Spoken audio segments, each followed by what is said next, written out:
Welcome to competitive cracker. എല്ലാവർക്കും സ്വാഗതം.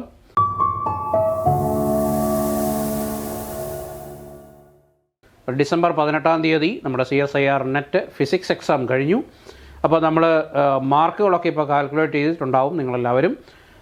നമ്മുടെ പ്രൊവിഷണൽ ആൻസർ കീ വന്നു, ചലഞ്ച് ചെയ്യാനുള്ള ക്വസ്റ്റ്യൻസൊക്കെ നമ്മൾ പറഞ്ഞു. അപ്പോൾ നിങ്ങൾ എങ്ങനെയാണ് നിങ്ങൾ മാർക്ക് കാൽക്കുലേറ്റ് ചെയ്തിട്ടുണ്ടാവുക? നിങ്ങളെല്ലാവർക്കും ഒരു നല്ല മാർക്ക് ഉണ്ടാവുമെന്ന് തന്നെയാണ് ഞാൻ പ്രതീക്ഷിക്കുന്നത്. അപ്പോൾ ഇത്തവണത്തെ നമ്മുടെ പരീക്ഷയുടെ ആ ഒരു നിലവാരം വെച്ച് എത്രയായിരിക്കും നമ്മുടെ കട്ട് ഓഫ്, എങ്ങനെയാണ് നമ്മുടെ കട്ട് ഓഫിൻ്റെ കാര്യങ്ങൾ പോവുക എന്നുള്ള കാര്യങ്ങൾ ഡിസ്കസ് ചെയ്യുക എന്നുള്ളതാണ് ഈ ഒരു വീഡിയോയുടെ ഉദ്ദേശം. അപ്പോൾ നമുക്കറിയാം part A, part B, part C. Part A general aptitude, part B core physics ആണ്, part C advanced analytical questions. നിങ്ങൾക്ക് അറിയാവുന്നതാണ്, 200 മാർക്കാണ് നമ്മുടെ എക്സാം നടന്നത്. So general aptitude maximum 30 marks, part B 70 മാർക്സും, പാർട്ട് സി 100 മാർക്സും വിത്ത് നെഗറ്റീവ് മാർക്കുണ്ട്. ഓരോ പാർട്ടിലും ഓരോ പാർട്ടിൻ്റെ ക്വസ്റ്റ്യൻസിൻ്റെ 25% ആണ് നെഗറ്റീവ് മാർക്കായിട്ട് പോവുക, അല്ലെങ്കിൽ 0.25 മാർക്ക് നെഗറ്റീവ് മാർക്കായിട്ട് പോവും അല്ലേ. അപ്പം നിങ്ങൾ ഇപ്പം 5 മാർക്സ് ആണെങ്കിൽ നമ്മുടെ പാർട്ട് ബിയിൽ 5 മാർക്സ് ആണെങ്കിൽ 5/4 മാർക്സ് 1.25 മാർക്സ് നെഗറ്റീവായിട്ട് പോകും. ഈ കാര്യങ്ങളൊക്കെ നിങ്ങൾക്ക് അറിയാവുന്നതാണ്. അപ്പോൾ നമ്മുടെ കട്ട് ഓഫ് എങ്ങനെയായിരിക്കും എന്നുള്ളതാണ്. ഇപ്രാവശ്യത്തെ നമ്മുടെ പരീക്ഷ ഒരു ആവറേജ് ലെവലുള്ള എക്സാം ആയിരുന്നു. It was not too difficult, not too easy. So അതുകൊണ്ട് എൻ്റെ ഒരു പ്രഡിക്ഷൻ പ്രകാരം കട്ട് ഓഫ് 50 to 55% ആവും. JRF 50 to 55%. ആ ഒരു 5% ഞാൻ ഒരു റിലാക്സേഷൻ ഇടുന്നത് നമുക്ക് മാക്സിമം മാർക്ക് എത്ര വരും, എത്രത്തോളം ആൾക്കാർ എക്സാം എഴുതി എന്നുള്ളതിനെ ആശ്രയിച്ചുമാണ് നമ്മുടെ കട്ട് ഓഫിൻ്റെ റേഞ്ച് തീരുമാനിക്കുക. അപ്പോൾ 50 to 55% ആയിരിക്കും നമ്മുടെ JRFൻ്റെ കട്ട് ഓഫ് വരിക. അതായത് ഒരു മാക്സിമം പോയ 110 മാർക്ക് JRFന് വരും. മാക്സിമം 110 മാർക്കായിരിക്കും JRFന് വരിക. അപ്പം JRF 110 മുതൽ എങ്ങനെ വേണമെങ്കിലും ആകാം. സോ അപ്പോൾ അങ്ങനെയാണ് നമ്മുടെ സാധാരണ ചെയ്യുന്നത്. 110 മാർക്കോളം ആയിരിക്കും എൻ്റെ ഒരു കണക്ക് കൂട്ടൽ പ്രകാരം. സോ ഇവിടെ ടിപ്പിക്കൽ സാധാരണ 50 to 55% ആണ് JRF. ഒരു ഭയങ്കരമായ ഡിഫിക്കൽട്ടായിട്ടുള്ള എക്സാം നടക്കുന്ന സമയത്ത് ഒരു 48% വരെ പോകാറുണ്ട്. സോ അല്ലെങ്കിൽ തീരെ ഡിഫിക്കൽട്ടി കുറഞ്ഞ് ഈസി എക്സാം ഒരിക്കലും വരാറില്ല. ആവറേജ് എക്സാം ആയിട്ടുള്ള സമയങ്ങളിൽ 56% വരെ പോകാം. സോ നിങ്ങൾക്ക് ഇതിൻ്റെ കോമ്പറ്റീഷൻ ലെവൽ ഹൈ ആണെന്നുള്ള കാര്യം നിങ്ങൾക്ക് വ്യക്തമായിട്ടുള്ളതുമാണ്. ദെൻ അപ്പോൾ ലെക്ചർഷിപ്പിനെ സംബന്ധിച്ച് ഒരു 50%ഓളം ലെക്ചർഷിപ്പിന് വരാം. 50%, 45 to 50% ആയിരിക്കും ഇത്തവണ നമുക്ക് ലെക്ചർഷിപ്പിന് വരിക. 105 മുതൽ എങ്ങനെ വേണമെങ്കിലും ആകാം ലെക്ചർഷിപ്പിൽ വരിക. ദെൻ ഈസിയർ പേപ്പറാണ് ഹയർ കട്ട് ഓഫ്, ടഫ് പേപ്പറാണെങ്കിൽ ലോവർ കട്ട് ഓഫ്. ദെൻ ഇവിടെ സാധാരണ OBCക്ക് 45 to 50% ആണ് cut off. SC and ST category 35 to 40% cut off വരാം. ദെൻ ഫിസിക്കലി ഹാൻഡിക്യാപ്ഡ് ആയിട്ടുള്ള ആൾക്കാർക്ക് 25 to 30% കട്ട് ഓഫ് വരാം. ഫിസിക്കലി ചാലഞ്ചിങ് ആയിട്ടുള്ളവർക്ക് 25 to 30%, 25% ആണ് നോർമലി വരാറ്. ഓക്കെ, സോ അത് ഇത്തവണയും അങ്ങനെ തന്നെ പോകാനാണ് സാധ്യത.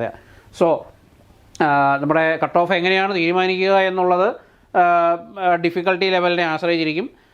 മാക്സിമം മാർക്ക് സ്കോർ ചെയ്യുന്ന ആൾ എങ്ങനെയാണ് എന്നുള്ളത്, അതായത് മാക്സിമം മാർക്ക് ഒരാൾക്ക് കിട്ടിയാൽ ആ മാർക്കിനെ വെച്ചിട്ടായിരിക്കും ബാക്കി കട്ട് ഓഫ് വരിക. Then number of test takers, എത്ര പേര് എക്സാം എഴുതി എന്നുള്ളതിനെ ആശ്രയിച്ച്, പിന്നെ കാറ്റഗറി വൈസ് റിസർവേഷൻ, എത്ര ഈ കാറ്റഗറിക്ക് എത്ര JRF വേണം, എത്ര ലെക്ചർഷിപ്പ് വേണം എന്നുള്ളത് നേരത്തെ പ്രീ ഡിറ്റർമിൻഡ് ആയിരിക്കും.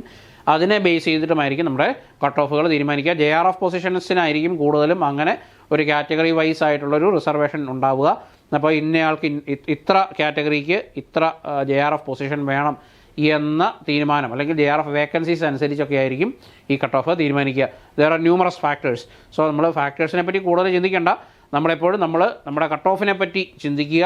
നമുക്ക് കട്ട് ഓഫ് എല്ലാ തവണയും ഇങ്ങനെ ഒരു ഫ്ലക്ച്വേറ്റിംഗ് ആയിട്ട് വരും. സോ ഫ്ലക്ച്വേറ്റിംഗ് ആയിട്ട് ഓരോ തവണയും ഓരോ പ്രാവശ്യം കട്ട് ഓഫ് മാറും. സോ അപ്പോൾ നമ്മൾ ചെയ്യേണ്ടത് കൃത്യം കട്ട് ഓഫിൽ പോയി നിൽക്കാതെ നമ്മളൊരു 10, 15, 20 മാർക്ക് കട്ട് ഓഫിനേക്കാൾ കൂടുതൽ എയിം ചെയ്ത് പഠിക്കണം. നമ്മൾ JRF ആണ് നിങ്ങളുടെ ഉദ്ദേശമെങ്കിൽ 120 മാർക്ക് കിട്ടുന്ന രീതിയിലുള്ള ഒരു പഠനം നിങ്ങൾ ഒന്ന് സ്ട്രാറ്റജിക്കായിട്ട് നിങ്ങൾ പ്ലാൻ ചെയ്യണം. എങ്ങനെയായിരിക്കണം നമുക്ക് 120 മാർക്കിൽ കൂടുതൽ നിങ്ങൾക്ക് കിട്ടുക. അപ്പോൾ 120 മാർക്ക് കൂടുതൽ കിട്ടുക, അല്ലെങ്കിൽ 120 മാർക്കിൻ്റെ റേഞ്ച് വരിക എന്ന് പറഞ്ഞാൽ യു വിൽ ബി സേഫ്. ഏത് കാറ്റും കോളും വന്നാലും നിങ്ങൾ സേഫ് ആയിരിക്കും. സോ ആ 120 മാർക്ക് പ്ലസ് ആയിരിക്കണം നമ്മുടെ JRFൻ്റെ എയിം. ഓക്കെ, ദെൻ നമ്മൾ പഠിക്കുന്നത് നമ്മുടെ കോമ്പറ്റേറ്റീവ് ക്രാക്കറിൽ പ്രത്യേകിച്ച് നമ്മൾ പാർട്ട് സി ഫോക്കസ് ചെയ്താണ് നമ്മുടെ പഠനം കൊണ്ടുപോകുന്നത്.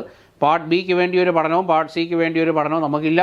നമ്മളെല്ലാം പാർട്ട് സിക്ക് വേണ്ടിയാണ് ഡെഡിക്കേറ്റ് ചെയ്തിരിക്കുന്നത്, അല്ലേ? അപ്പോൾ നമ്മൾ ഏത് ക്വസ്റ്റ്യൻ ചെയ്താലും അത് part C mode of question ആയിരിക്കും. അപ്പോൾ പാർട്ട് സി നിങ്ങൾ ഫോക്കസ് ചെയ്ത് കഴിഞ്ഞാൽ പാർട്ട് ബി അതിൻ്റെ കൂടെ ബോണസാണ്, കൂടെ ഇങ്ങ് പോന്നോളൂ. സോ എപ്പോഴും പഠനം പാർട്ട് സിയെ ബേസ് ചെയ്തിട്ടായിരിക്കുക. ഓക്കെ, ദെൻ കോൺസെപ്റ്റ് ക്ലാരിറ്റി നിങ്ങൾക്കുണ്ടാവണം. അപ്പോൾ നിങ്ങൾ പഠിക്കുമ്പോൾ കോൺസെപ്റ്റ് പഠിക്കുക, കാണാതെ പഠിക്കാതിരിക്കുക. ഓക്കെ, നമുക്കറിയാവുന്ന കാര്യങ്ങളാണ്. ദെൻ നിങ്ങൾക്ക് കട്ട് ഓഫിനെ പറ്റി കൃത്യമായ ഒരു ധാരണ ഉണ്ടാവണം. അപ്പോൾ ഞാൻ മുമ്പേ പറഞ്ഞതുപോലെ 120 മാർക്കിനേക്കാൾ കൂടുതലുള്ള ഒരു കട്ട് ഓഫ് ആയിരിക്കണം നിങ്ങൾക്ക് നിങ്ങളുടെ മനസ്സിൽ ഉണ്ടാവേണ്ടത്. ഓക്കെ, അപ്പം കൺസിസ്റ്റൻ്റ് ആയിട്ട് നിങ്ങൾ പ്രാക്ടീസ് ചെയ്യുക. അപ്പം പഠനം ഉഴപ്പാതിരിക്കുക. ഇപ്പോഴേ നിങ്ങൾ ജൂണിലേക്ക് വേണ്ടിയുള്ള പഠനം ആരംഭിക്കുക. നമുക്ക് ഫെബ്രുവരിയായിട്ട് പഠിക്കാം, മാർച്ചായിട്ട് പഠിക്കാം എന്നൊന്നും തള്ളി വെക്കരുത്. സമയം വളരെ കുറവാണ്. നമ്മൾ പഠിച്ചു തുടങ്ങിയാൽ സമയം പോകുന്നത് അറിയത്തേ ഇല്ല. ഇഷ്ടം പോലെ നമുക്ക് പഠിക്കാനുണ്ട്. സോ അതുകൊണ്ട് പഠനം ഇപ്പോഴേ ആരംഭിക്കുക. സോ നമ്മുടെ കോഴ്സ് ആരംഭിച്ചു കഴിഞ്ഞു. അപ്പം നമ്മുടെ കോഴ്സിൻ്റെ കൂടുതൽ ഡീറ്റെയിൽസ് അറിയാൻ താഴെ കാണുന്നിരിക്കുന്ന നമ്പറിൽ ഒന്ന് കോൺടാക്ട് ചെയ്യുക, അല്ലെങ്കിൽ ഗൂഗിൾ ഫോം ഫില്ല് ചെയ്താലും നിങ്ങൾക്ക് കൂടുതൽ ഡീറ്റെയിൽസ് നിങ്ങൾക്ക് കിട്ടും. സോ നമ്മുടെ JRF വിക്ടറി ബാച്ച് ആരംഭിച്ചിരിക്കുന്നു. അപ്പോൾ വിക്ടറി ബാച്ചിൻ്റെ പ്രത്യേകത നിങ്ങൾക്കറിയാം. നിങ്ങൾക്ക് ഒരു തവണ നിങ്ങൾ അഡ്മിഷൻ എടുത്താൽ ജൂണിലേക്കുള്ളതും ഡിസംബറിലേക്കുള്ളതുമായ 2 കോഴ്സുകളാണ് നിങ്ങൾക്ക് കിട്ടുക.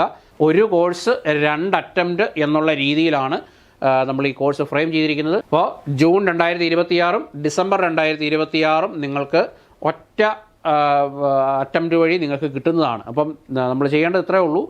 എന്തെങ്കിലും കാരണത്താൽ നിങ്ങൾക്ക് ജൂണിലേക്കുള്ള നിങ്ങളുടെ എക്സാമിന് കിട്ടിയില്ല എങ്കിൽ, അതായത് നിങ്ങൾ പഠനം മോശമാകുന്നത് കൊണ്ടല്ല, നിങ്ങൾക്ക് ഇപ്പം ഫിസിക്കലി എന്തെങ്കിലും പ്രശ്നങ്ങളുണ്ടായി അങ്ങനെ, അല്ലെങ്കിൽ നിങ്ങൾക്ക് പഠനം കണ്ടിന്യൂ ചെയ്യാൻ പറ്റിയില്ല, കുറച്ച് സീരിയസ് ആയിട്ട് പഠിക്കാൻ പറ്റിയില്ല, അപ്പോൾ അങ്ങനെയൊക്കെ വന്നു കഴിയുമ്പോൾ ജൂണിലേക്കുള്ള എക്സാം നിങ്ങൾക്ക് നന്നായിട്ട് എഴുതാൻ പറ്റിയില്ലെങ്കിൽ നിങ്ങൾക്ക് ഓട്ടോമാറ്റിക്കലി ഈ ഒരു കോഴ്സ് ഡിസംബറിലേക്കും കൂടി നിങ്ങൾക്ക് എക്സ്റ്റെൻഡ് ചെയ്ത് കിട്ടുന്നതാണ്. സോ ഫ്രീ ആയിട്ട് തന്നെ നിങ്ങൾക്ക് എക്സ്റ്റൻഷൻ കിട്ടും. അപ്പോൾ അതുകൊണ്ട് ഒറ്റ കോഴ്സ് 2 അറ്റംപ്റ്റ് നിങ്ങൾക്ക് കിട്ടും. സോ ആ ഒരു രീതിയിൽ നമ്മുടെ JRF വിക്ടറി ബാച്ച് ഇപ്പോൾ ആരംഭിച്ചിരിക്കുന്നു. സോ കൂടുതൽ ഡീറ്റെയിൽസിനായിട്ട് താഴെ കൊടുത്തിരിക്കുന്ന നമ്പറിൽ കോൺടാക്ട് ചെയ്യുക. ഞാൻ വീണ്ടും പറയുന്നു, നമുക്ക് സമയം കളയാനില്ല. നിങ്ങളിപ്പോൾ തന്നെ വന്ന് ജോയിൻ ചെയ്യുക.